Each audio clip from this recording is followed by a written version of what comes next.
आते आज मांडवा गांव का मंजर देखने लायक था। पूरा आसमान काले घने बादलों से छाया हुआ था। बिजली जोरों शोरों के साथ चमक रही थी। घर का चूल्हा उदास पड़ा हुआ था।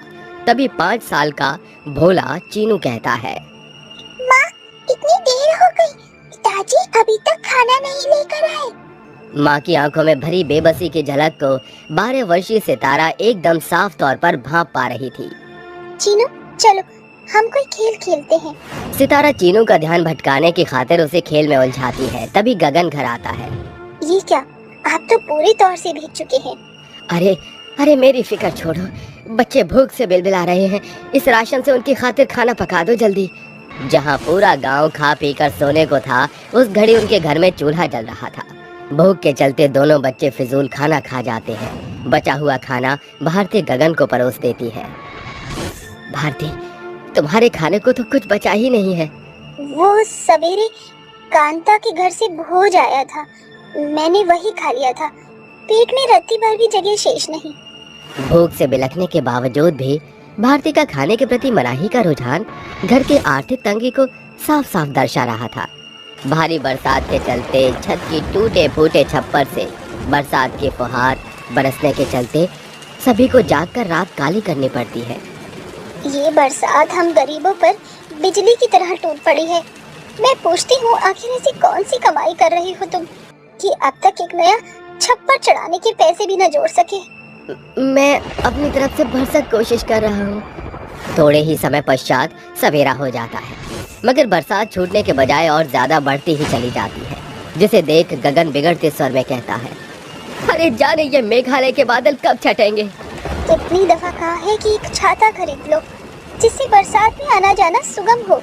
बरसात न छूटने पर गगन भीगते हुए निकल पड़ता है। गांव से कुछ मील की दूरी पर उसकी एक चाय की टपरी थी, जिसे बड़ी ही मुश्किल से घर का गुजारा चल पा रहा था। अरे बरसात में तो चाय की खपत बड़ी अच्छी होनी चाहिए, मगर आज एक भी राहगीर चाय पीने नहीं आया। बच्चों, घर के भीतर ही रहना, मैं तुम्हारे पिता की खातिर खाना लेकर जा रही हूँ। माँ, आप क्यों तकलीफ कर रही हैं? मैं और चीनू मिलकर खाना पहुँचा देंगे। वैसे भी इस घड़ी बरसात एकदम धीमी है। ठीक है बच्चों, मगर ध्यान से। दोनों बच्चे झूमते हुए चल देते हैं। तभी हो रही बूंदाबांदी एकाएक तूफानी बरसात में बदल जाती है। दोनों भाई बहन पूरी तरह से बरसात में सराबोर हो जाते हैं। दीदी, मुझे ठंड लग रही है। अगर हमारे पास छाता होता तो हम भीगते नहीं। दोनों एक घने पेड़ के नीचे छिप जाते हैं, जहाँ एक आदमी उनके बगल में खड़ा होता है। अंकल, आपके पास तो छाता है, फिर आप इस पेड़ के नीचे क्यों खड़े हैं? मगर मैं भूखा हूँ। अगर तुम मुझे अपना ये खाना दोगी तो बदले में तुम्हें ये छाता मैं दे सकता हूँ। छाते के लोभ में सितारा उसे खाना दे देती है और आदमी उसे छाता देता है। दोनों जैसे ही छाता खोलते हैं, वो एक छाता 3 छाते में बदल जाता है, जिसे देख वो काफी अचंभित होते हैं। अरे, ये छाता 3 छाते में कैसे बदल गया? जैसे वो पीछे मुड़ती है तो वहाँ उनके सिवा दूर दूर तक और कोई नहीं होता। तभी वो तीनों छाते चमचमाने लगते हैं, जिनमें से एक छाता सोने का, दूसरा छाता पैसे का और तीसरा छाता इंद्रधनुष के रंग का हो जाता है। लगता है ये तीनों तो जादुई छाते हैं। चलो चीनू, इन छाते को लेकर घर चलते हैं। आज तो माँ बहुत खुश होगी। सितारा साधारण छाते के नीचे आकर दोनों छाते को थामकर चल पड़ते हैं, जहाँ उनकी निगाहें गोल घेरे में छिपे अधेड़ उम्र के इंसान पर पड़ती है। ताता, आप हमारे छाते में आ जाइए। मगर बच्चों, तुम्हारा छाता काफी छोटा है, इसमें 3 जन कैसे समाएंगे? वो बूढ़ा आदमी जैसे ही छाते के भीतर घुसता है, छाते का आकार एकदम बड़ा हो जाता है। उसमें से अनगिनत छाते की बरसात होती है। अरे ये छाता है कि गोवर्धन पर्वत? अरे ये अचानक इतना विशाल कैसे हो गया? क्योंकि ये जादुई छाता है। ये छाता आप रख लीजिए, इसे आप भीगने से बच पाएंगे। इसके बाद वो जादुई तीनों छाते को लिए घर का दरवाजा खटखटाते हैं, जहाँ भारती किवाड़ खोलती हुई कहती है, मैं तुम्हारी ही राह देख रही थी। तुम्हारे पास ये 3 छाते कहाँ से आए हैं? सितारा अपनी माँ भारती को रास्ते में हुए सारा वृतांत कह सुनाती है और वो एक एक करके तीनों छाते को खोलती है।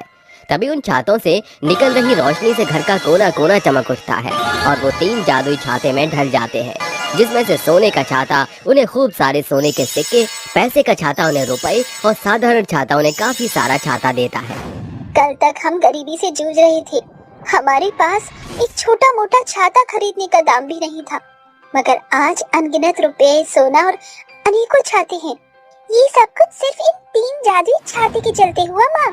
देर शाम गगन मुंह लटकाए घर लौट कर आता है, जहाँ तीनों मिलकर जादुई छाते से निकल रहे सोने पैसे को बटोर रहे थे। ये देख खुशी से उनकी आंखें चमक उठती हैं। अरे इतना सारा धन और पैसा, कहीं ये मेरी आंखों का भ्रमजाल तो नहीं? ये कोई भ्रम नहीं, बल्कि आंखों देखा सच है। ये सब कुछ इस 3 जादुई छाते का प्रभाव है। वो सारा सोना सुनार के यहाँ बेच कर एक खूबसूरत आलीशान घर की नींव खड़ी करके ऐशो आराम की जिंदगी व्यतीत करने लगते हैं। मगर अब ये गांव के निवासियों के मन में खटकने लगती है बात। अरे सविता, लगता है भारती और गगन के हाथ कोई बड़ा खजाना लगा है।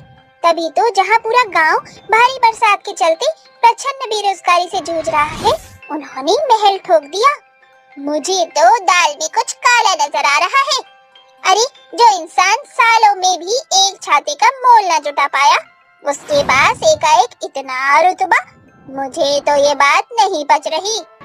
वो दोनों औरतें उनके घर आकर कहती हैं, क्या बात है, तुम दोनों के तो ठाठ ही बदल गए।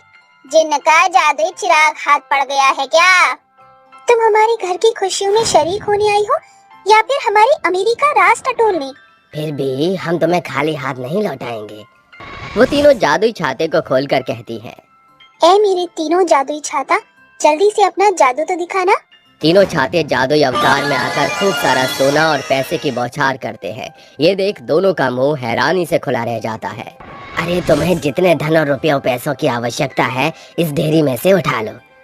वो झटपट से सारा पैसा सोना उठाकर पूरे गांव में जादुई छाते का डंका पीट देती हैं, जिसके बाद पूरा गांव उठकर उनसे मदद मांगता है। गगन और भारती बिना नाक भौं सिकोड़े जादुई छाते से पूरे गांव की मदद करते हैं।